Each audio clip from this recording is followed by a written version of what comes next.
Hello, നമുക്കിന്ന് സിമ്പിളായിട്ടൊരു ചെമ്മീൻ roast ഉണ്ടാക്കിയാലോ? ആദ്യം നമുക്ക് എണ്ണ ചൂടാക്കിയിട്ട് അരിഞ്ഞു വെച്ചിരിക്കുന്ന സവോള, ഇഞ്ചി, പച്ചമുളക് ഇവയൊക്കെ അതിലേക്ക് ഇടാം കേട്ടോ. ഇതിട്ട് ആവശ്യത്തിന് ഉപ്പ്, കറിവേപ്പില ഇതൊക്കെ ഇട്ട് വഴറ്റുക.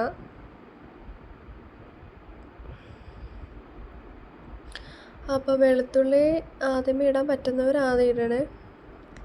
ഇതിപ്പം ഇടാൻ വിട്ടുപോയി, അതുകൊണ്ട് വെളുത്തുള്ളി ഇപ്പോഴാട്ടോ ഇടുന്നത്.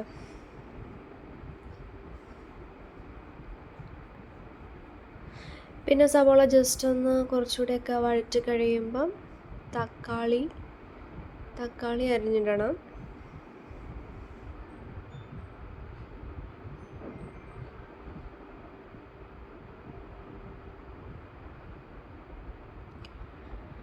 ആവശ്യത്തിന് ഉപ്പ് നോക്കിയിട്ട് ഇടുക.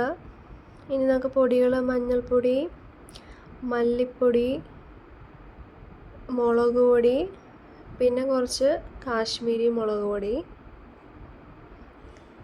കുറച്ച് മീറ്റ് മസാല, ഗരം മസാല ഉണ്ടെങ്കിൽ കുറച്ചുകൂടെ നല്ലതായിരിക്കും കേട്ടോ. ഇതൊക്കെ ഇട്ട് വഴറ്റുക ഒന്നുകൂടെ.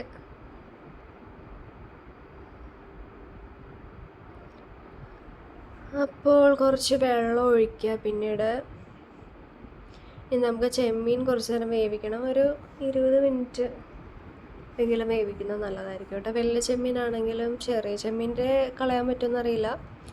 അതിൻ്റെ ഇടയ്ക്കൊരു, എല്ലാവർക്കും അറിയാമല്ലോ, ഒരു ചെറിയൊരു നാര് പോലെ, അതെടുത്ത് കളഞ്ഞിട്ട് വയ്ക്കുന്നതായിരിക്കും കുറച്ചുകൂടെ ബെറ്റർ. അങ്ങനെ നമ്മുടെ ചെമ്മീൻ റോസ്റ്റ് റെഡി ആയിക്കൊണ്ടിരിക്കുക. ഉപ്പ് കുഴപ്പമില്ലായിരുന്നു, കുറച്ചുകൂടെ ചെമ്മീനിലൊക്കെ പിടിക്കാനുണ്ടായി. അപ്പം ഗ്രേവി കുറച്ച് ഉപ്പ് കൂടുതലായിരുന്നു.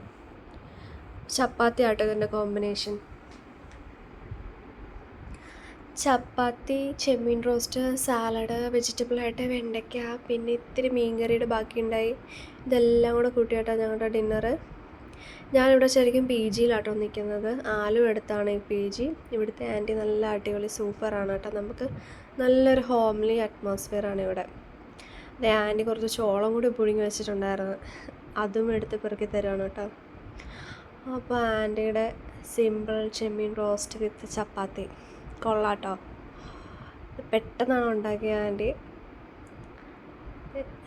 നിങ്ങളും ഇത് ട്രൈ ചെയ്ത് നോക്കണം കേട്ടോ. സിമ്പിളായിട്ട് പെട്ടെന്നായിട്ട് എടുക്കാം. അപ്പം എല്ലാവർക്കും ബൈ ബൈ.